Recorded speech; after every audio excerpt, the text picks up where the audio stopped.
You are already that which you seek. This hit me like a freight train recently. And I've heard it, I can't even tell you how many times that I've heard it, in various teachings and things that I've listened to in the past. And it, sort of penetrated, sort of hit. But there was something recently that it was kind of like getting hit upside the head with like a 2x4. Like the best kind of 2x4 in the best way possible.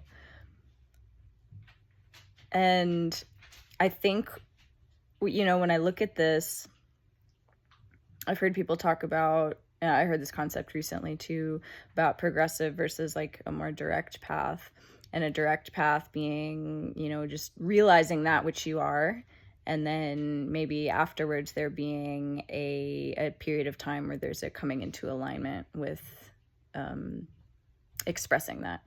And there's maybe a more progressive path that might be, the coming into alignment physically, etc. And then, having a moment where there's a realizing of that which you are, and maybe there's not as much that needs to come into alignment after that.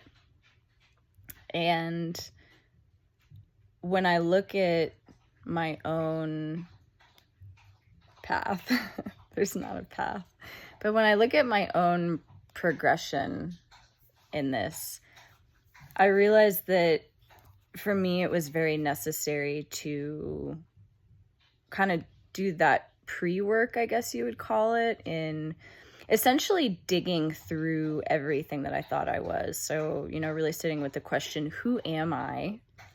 And that can be taken different ways. So you can take that question of who am I as like, what is me? Like, who is Jennifer? Who is Bird? And you can also take that question of like, in a more absolute sense of what is the thing that is observing this life. And for me, that questioning, that line of inquiry in terms of like, who is Jennifer? Who is Bird? Like, who is this me that I take myself to be? That was very necessary. I needed to dig down into that and essentially rip it all out to realize that there was nothing down there, that there was truly nothing, no substance of any kind to what I took myself to be. And when I saw that emptiness at the bottom, there was this intuition of like, okay, something's being asked here. I don't quite know what it is. There was, like a few days of really just sitting with, I don't know. Like, I don't know what to do with this. I don't know what's being asked. There's this emptiness, this like pit of emptiness at the base of the Jennifer character ego structure. There's just this pit of emptiness. And I didn't know what to do with it. And the question started arising, what is it that doesn't come or go? And it happened very naturally. That question just really, just all of a sudden started arising frequently, like multiple times a day. And it was something that I would sit with and, okay, I don't know the answer to that, or I didn't I didn't think I knew the answer to that. But it's literally like the answer is so obvious that it's missed. It's your glasses being on your face and looking for your glasses, like not being able to find your glasses anywhere, but you wouldn't be able to look for your glasses if they weren't on your face. It's literally like the exact same thing. It's that level of obviousness. And it just hit differently. That question started arising. What is it that doesn't come or go? And I found myself listening to something. And just the way that it was explained, I think it was Rupert Spira, I don't exactly know how to pronounce his name, but something that he spoke to, and just the way that it was described. And I've sat with this so many times, and I've done this investigation inside of myself, you know, like as I was kind of doing all this digging before I got to that bottom. I had heard this so many times, but before I had gotten to that just pit of emptiness inside of my Jennifer ego structure, just like underneath it all, of just, what is it that was present when you were a child? What is it that was present when you were 10, when you were 15, when you were 20, when you were 25? Because what you call you was not the same you. When you were 5, the you that you thought yourself to be at that point was so different. It looked so different. The qualities were different. The behaviors were different. The patterns were different. The preferences were different. The labels were different. The identity was different than what you would call you at, say, 25, 30, 35, whatever. But there's some quality there that never changed, that cannot change. And this quality cannot, it is, and this was like a train for me, because something that I've been sitting with inside of myself was just this old conditioned pattern of unworthiness, of unlovability, of defectiveness. You know, there was something in the ego structure that just felt defective. It felt not good enough. And that seems super common. I think it's probably across the board, at least in everybody that I've met. There's that fundamental thing.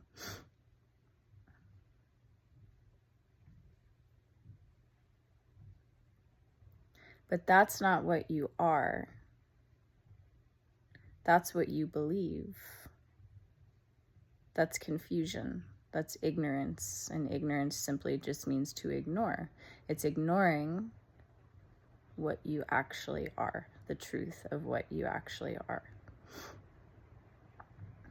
And if you really just close your eyes and sit with that quality,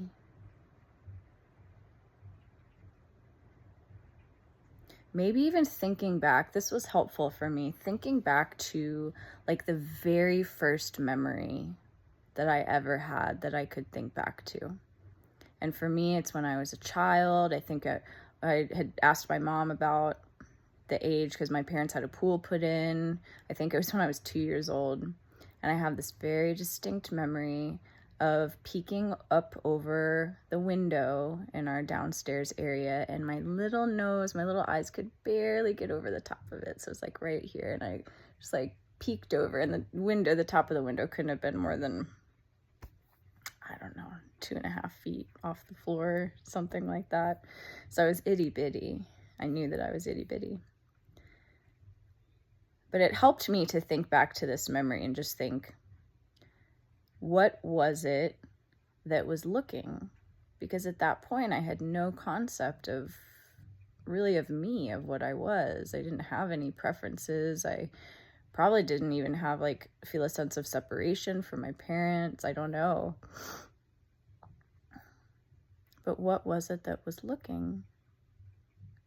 What was it then that's the same as what's here now? And it's the awareness, the pure awareness, the pure presence, the pure beingness. That which sees, that which hears, that which feels, that which tastes, that which smells,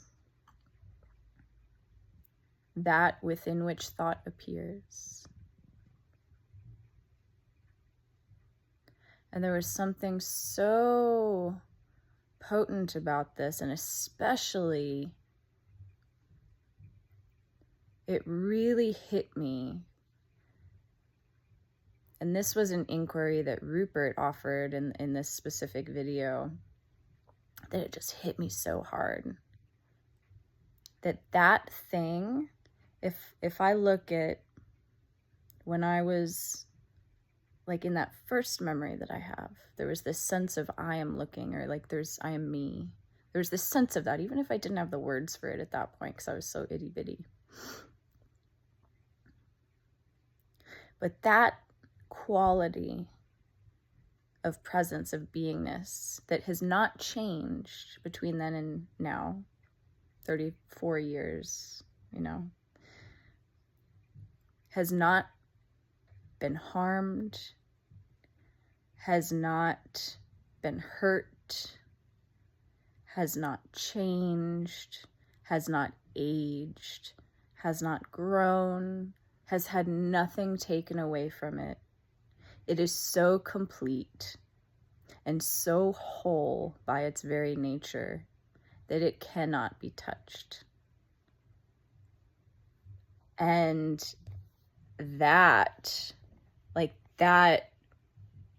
egoic sense of unworthiness evaporated on contact with that opening. And it was wonderful. And yeah, it's profound to know that what you are does not, cannot come or go. That is the only changeless. If you could call it static, it's not static because it's like pure potentiality, and it's silence and stillness and emptiness, but it is the most alive silence and stillness and emptiness that there could possibly be. It is the stillness from which all movement arises. It is the emptiness from which all form arises. It is the silence from which all sound arises. It is the darkness from which all that is seen arises. And it cannot be touched. It cannot be harmed. It cannot be tarnished. Nothing need be added to it. Nothing need be taken away from it. It cannot be made better. It cannot be knocked down. It cannot rise above.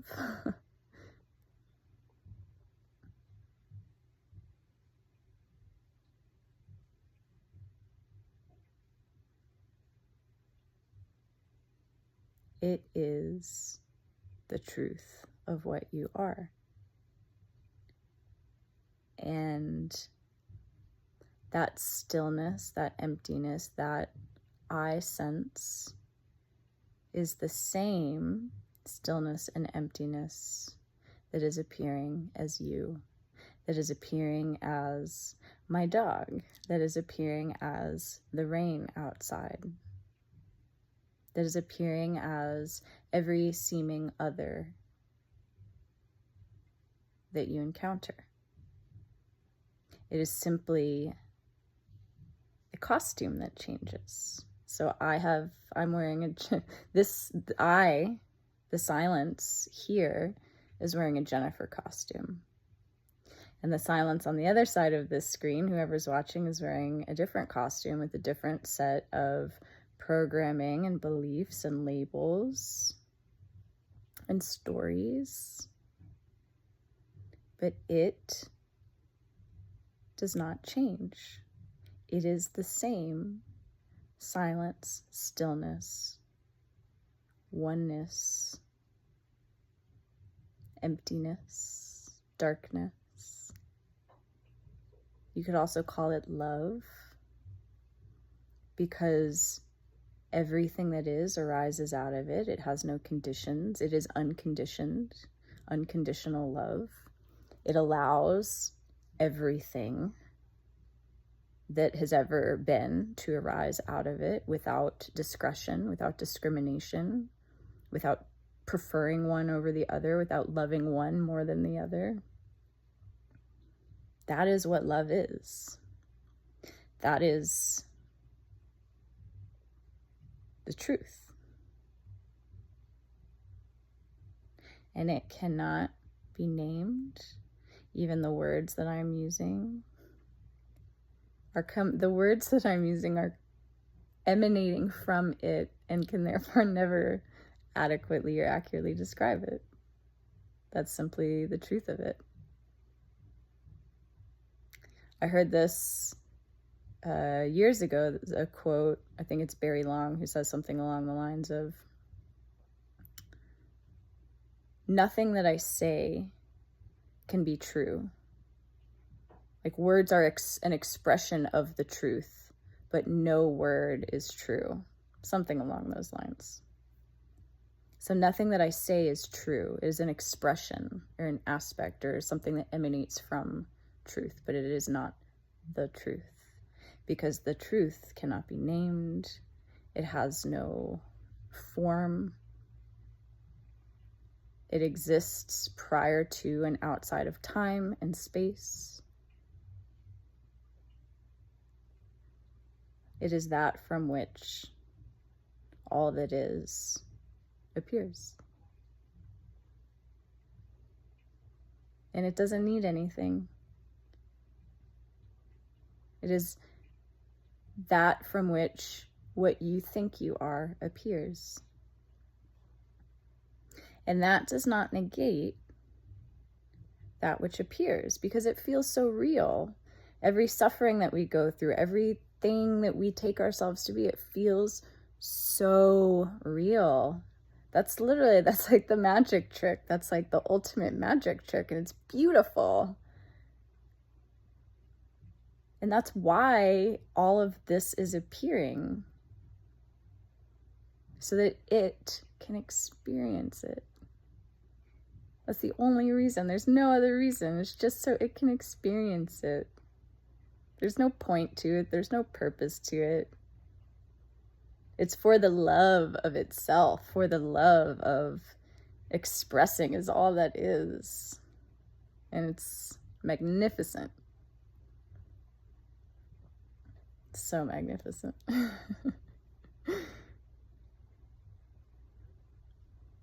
So that was a big opening lately. It's pretty magic, and hit me like a train. And so much just evaporated in an instant.